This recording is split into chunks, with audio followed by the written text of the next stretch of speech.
You're listening to Hear Arizona, addressing issues, empowering our community.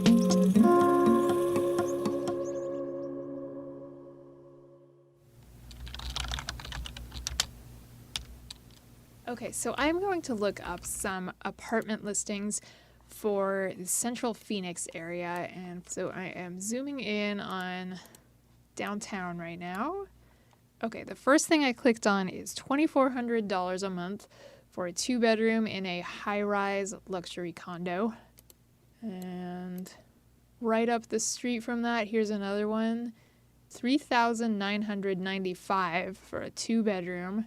$1,600 for a 1-bedroom, $2,980 for a 2-bedroom, but it's pet friendly. All right, those are pretty expensive. So minimum wage in Arizona is about $11 an hour. So let's say you make just a little bit more than that. We'll say you make like $14 an hour. That comes out to like around $29,000 a year. And that comes out to about just over $2,400 per month.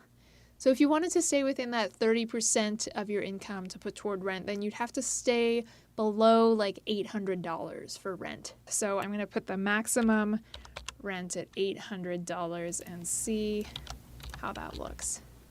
That really narrows down your options. Let's see. $799 for a micro studio. That sounds small. Okay, this says $229.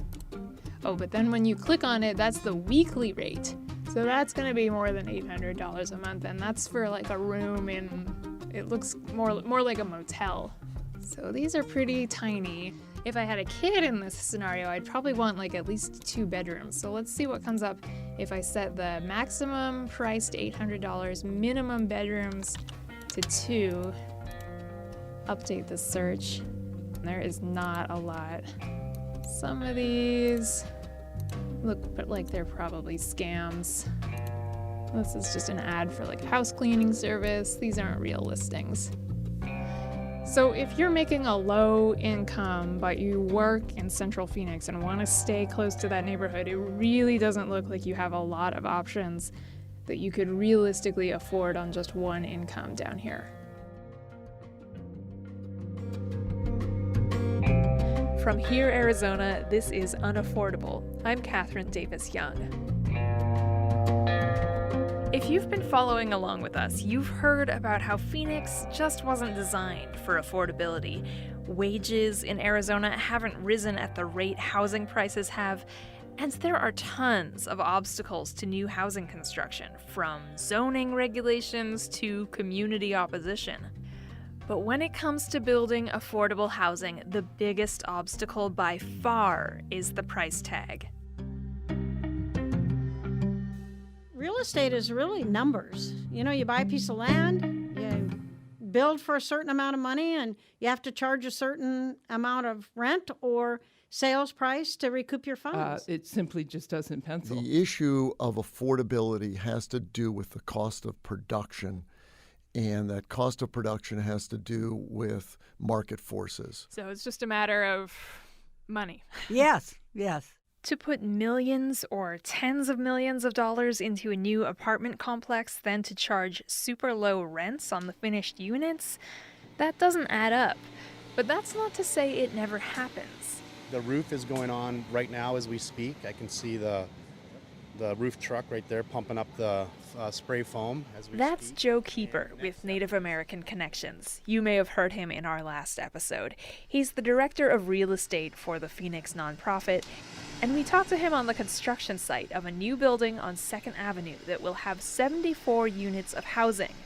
Rents here will start at less than $500 a month, which is cheap, especially if you're familiar with rent prices downtown lately. Remember those prices at the top of this episode? Keeper says a ton of people who work around downtown Phoenix can't afford to live in most of the housing that's getting built in this area. You know, down here I would say it's definitely a mix of service workers that are either in the hotel or the convention center or perhaps one of the sports arenas. I see it a lot of sort of underemployed, you know, folks today, you know, they might have 2 or 3 part-time jobs to make up the equivalency of what would have been an old full-time job that had benefits. You know, Uber drivers, fast food workers, whatever the case might be, folks just trying to scrape by and make a living. Keeper's organization, Native American Connections, builds housing like this for low-income people all over the city. Altogether, the organization manages about 400 units of affordable housing. That's in addition to homelessness programs, health services, and more. And they don't cut corners on these apartments. Many of their buildings are LEED certified or super energy efficient, which doesn't come cheap. But to residents, the low rents and low utility bills make a huge impact. Nobody considers all the extra expenses. You got 2 kids who need shoes. You got 2 kids who need clothes every season. You have laundry expense. Laundry expense is ridiculous. Just quarters just to do loads of laundry. We're talking about just the little things that nobody thinks about. Maria lives in one of the Native American Connections buildings. She didn't want us to share her last name because she's a single mom who came to Phoenix fleeing a domestic violence situation. She has 2 kids, no child support, and when she was starting over in Phoenix, she was trying to get by waiting tables. Rent's astronomical. It's just very expensive. If you look for anything in this area, you're looking at $1,200, $1,000 a month. When you're a single mother, and like I said, nobody considers all the incidentals. They really don't. She's been in a Native American Connections building about 3 years now and says her apartment is clean and comfortable, much nicer than anything else she could have afforded around town. I was so grateful when I qualified, and just the life that they've given us is peace, it's quiet, it's structured. They love the kids here. Christmases here are just, they're so generous to the kids. I know the kids can play outside safely. I know my daughter can just hop the train and go where she needs. She's not walking through neighborhoods. Maria can afford her rent, her kids are safe, she's got easy access to the light rail and the bus, she was able to find a better job. It's exactly the kind of outcome the organization hopes for when it builds affordable units in the center of the city. You're near lots of jobs, you're near services, good schools, and you have public transportation that's easy and accessible to you. It can make a big difference in the stability and the lifestyle of that family. Dee Dee Yazzie Devine is the president and CEO of Native American Connections. She's seen just what kind of difference stable housing makes for people with low incomes. But she also knows firsthand developing affordable housing is a huge undertaking. You know, it's not for the faint of heart. That complex they're building downtown, it'll cost around $20 million to build, but all that expense won't be put on the renters. You know what's funny is I've walked by that construction site and just assumed it was more luxury condos. I'm sure you did. And that really makes me happy because we want people to walk by and say, I want to live there, and they have no idea that it's, you know, an affordable housing community. So the organization is putting up these homes in the middle of downtown Phoenix, one of the most expensive places to build in the region. How do they manage to keep that affordable for renters? Well, one of the resources the organization relies on to get these projects off the ground is the federal Low-Income Housing Tax Credit Program. It's been around since the Reagan era, and it allows a certain amount of tax credits for each state. Those tax credits get divvied up to state agencies. Here, it's the Arizona Department of Housing. Then those state agencies pass the tax credits on to organizations working on housing projects for low-income people. And those organizations can sell the tax credits to banks or investors and use that sale money as equity to get those homes built. It's really complicated. It's probably the best way across the country to really expand your affordable housing, but it's a very limited program.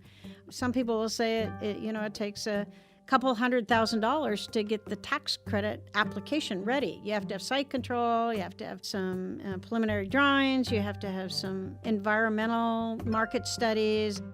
Native American Connections has been around for more than 40 years. It started as a program for homeless Native American men and has grown to be one of the largest affordable housing providers in the state, serving Native Americans and other populations. All that is to say, it's a big, well-established organization. Divine and her team have been through this process several times and know how it works. Not just any developer can do that. And then once you're awarded, you have a 2-year period to get it in place because it's a federal program. It sits in U.S. Treasury. There's a lot of legal work that goes along with it. Here's the thing about low-income housing tax credits. This spring, the Arizona Department of Housing got 27 applications for the program. Native American Connections was one of dozens of developers and housing organizations that put in a proposal. If all those projects got built, that would create just under 2,000 units of new affordable housing all around the state. Great, right? Well, when you add up the budgets for all those proposed projects, the Department of Housing would have to give out more than $40 million in tax credits. The problem? The state has less than half that much from the feds to give away each year. So developers come up with these ideas to build affordable housing, but even after a long planning and application process, there's no guarantee the state will award them the tax credits they budgeted for. That means all those projects might not happen. So out of the nearly 2,000 affordable housing units proposed, just 879 are getting funded around Arizona this year. The state's shortage of affordable housing units is estimated to be in the hundreds of thousands. It's okay if low-income housing tax credits don't make sense to you. They barely make sense to the people who work with them. Just know that these federal tax credits help housing organizations a lot, but maybe not enough to match the scale of the problem. Divine says there's just no way organizations like hers can keep up in Central Phoenix or anywhere. So my guess is there's probably been less than 400 affordable rentals in that central core, and I think it's 4,000 plus, more upscale apartments that have gone in. So no, I don't think it's kept pace whatsoever. So how can Arizona cover the gaps? The reality is that there's just not enough resources. Joan Service is executive director of the Arizona Housing Coalition. You heard from her in our first episode. Her nonprofit advocates for housing funding in Arizona. The federal low-income housing tax credit program has been instrumental in creating a lot of affordable housing in our community, but it is mind-numbing to think about the stack of capital that is needed to create these complexes. And one of the missing gaps is a state investment. But the statewide investment to address affordable housing and homelessness has been paltry. Most states have some kind of housing trust fund, dedicated revenue for affordable housing that can supplement federal dollars. Indiana funds affordable housing with a tax on chewing tobacco. Massachusetts uses those fees you pay when you file government documents. And Arizona has a way of funding affordable housing too, or at least it's supposed to. In Arizona, the State Housing Trust Fund dates back to 1988, and it's paid for by unclaimed property. If someone dies without leaving their house to anyone in a will, or a bank account goes dormant, the state used to be able to take some of that money and put it in a pot for housing. At its peak, that brought in tens of millions of dollars a year for repairing homes, or assisting first-time homebuyers, or creating new low-income housing. But all that changed a few years ago. It was unfortunately capped at $2.5 million during the Great Recession. Since 2010, the State Housing Trust Fund has been limited to just a fraction of what it once was. I work hard, and I know others that work hard as well. Remember Chanel Sinclair? She's the single mom who moved to Arizona a few years back, but struggles to afford housing on her teacher's aide salary. I mean, I think that they should build more housing and apartments in better areas, because it's not like that we sit at home and want a handout. By the time Chanel moved here in 2015, the state hadn't been fully funding affordable housing for 5 years. I didn't know that. I really didn't know it until you guys brought it up just now. I think more places like low-income apartments and housing should be available, because it was hardly any available. As hundreds of people like Chanel move to Arizona every day and demand for housing keeps rising, that funding still hasn't been fully restored. Those funds haven't been restored because there's been a lot of competing priorities down at the state legislature. And there's a lot of valiant ones. A lot of the efforts around teacher pay and criminal justice reform and healthcare, definitely worthy causes. But again, housing is definitely a piece of that pie. But it's not like state lawmakers have forgotten about this. Leila Alston is a state senator. What we're seeing is a lot of apartments going up. I'm wondering if I'm going to be able to see the sky when I walk out my back door, but they're not affordable. Alston's district covers Central Phoenix and part of Scottsdale. She's a Democrat. Even professionals like firefighters and policemen and teachers in many areas of our state cannot live in the communities that they're serving in because there's no affordable housing. One thing that a lot of people have brought up to us is the State Housing Trust Fund, which I understand during the recession got capped. Why did that happen during the recession, and why now that there's been a recovery, why hasn't that been restored? Well, I think for one thing, the majority members have not seen that as a important issue in their districts, and they control the budgets. We really need that funding restored because of the critical nature of not only affordable housing or workforce type housing for middle income families, but also for low income families and special populations. Senator Alston says restoring the State Housing Trust Fund is a high priority for her. But so far, she hasn't gotten all of her colleagues to agree. Of course, Alston is a Democrat in a Republican majority Senate, but Republicans have had a tough time too. The bill to restore the Housing Trust Fund is one that I introduce every single year. And this year, I gave it to Heather Carter to introduce, and she didn't get a hearing on it either. State Senator Heather Carter is a Republican. She represents the northern end of Phoenix. We cannot wait on this another day for the state of Arizona. I think any large city, urban area across the country is facing challenges around homelessness and affordable housing. And unfortunately, I think the issue is even more critical in our state. Why do you think it is that other of your colleagues in the Senate don't see it as important as you do? I'm not sure if it's fair to say they don't see it as important. However, we're a citizen legislature, and every member is duly elected from their community, and as such, campaigned on a particular issue. So they may have a priority that is equally worthy, but is above the Housing Trust Fund in their budget asks. And that's the legislative process. Senator Carter says it's not so much a Republican issue or a Democrat issue. It's just about costs and priorities. How do you go about incentivizing the market to provide affordable housing and do so in a way that doesn't break the state bank, so that now you're facing financial challenges on the education side of the state budget or on the healthcare side of the state budget? So this year, once again, the State Housing Trust Fund bill never got a hearing in the state Senate.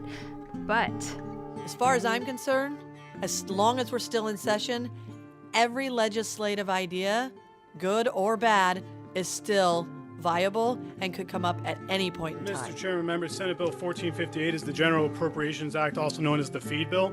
The bill makes various changes to the FY 2020 This year's general state fund budget negotiations lasted late into the spring, weeks beyond what was supposed to be the end of the session. Legislators were at the state capitol late into the night in some contentious debates trying to work everything out. We believe this is a prudent budget. You know what's not on the budget? Your vote. Arizona is in the top 5 fastest growing states for homelessness. Very concerned about 6% of that the money is coming that from is not families, single included mothers with children. in the housing trust fund. There's a lot missing out of this budget.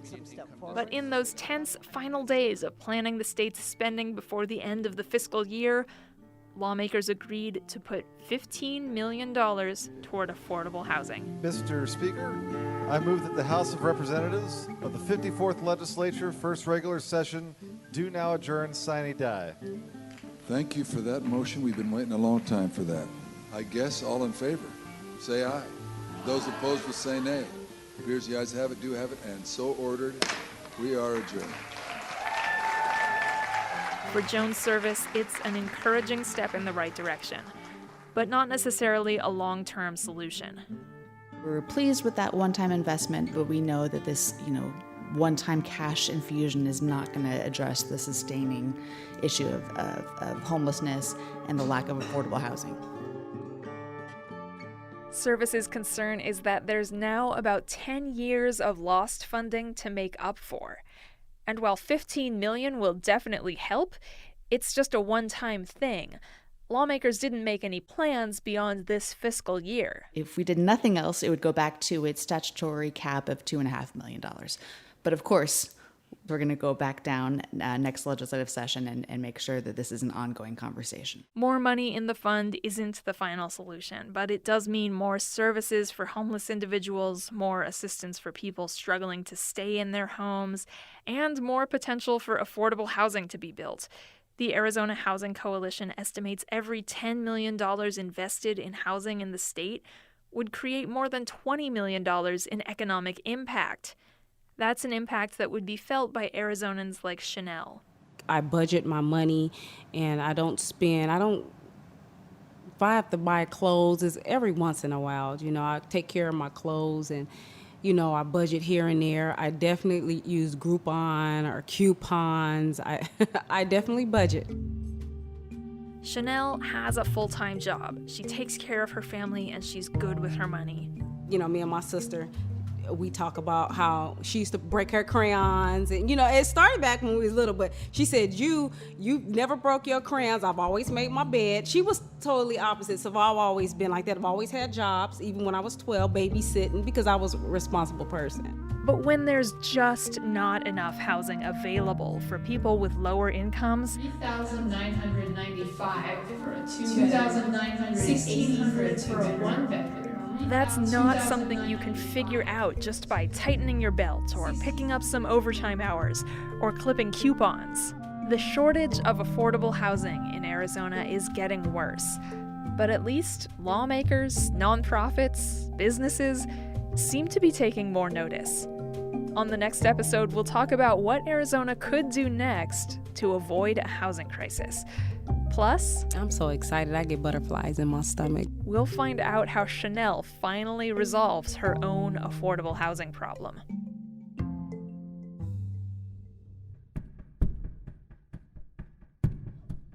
You just listened to Unaffordable from Here, Arizona. That's HEAR, Arizona.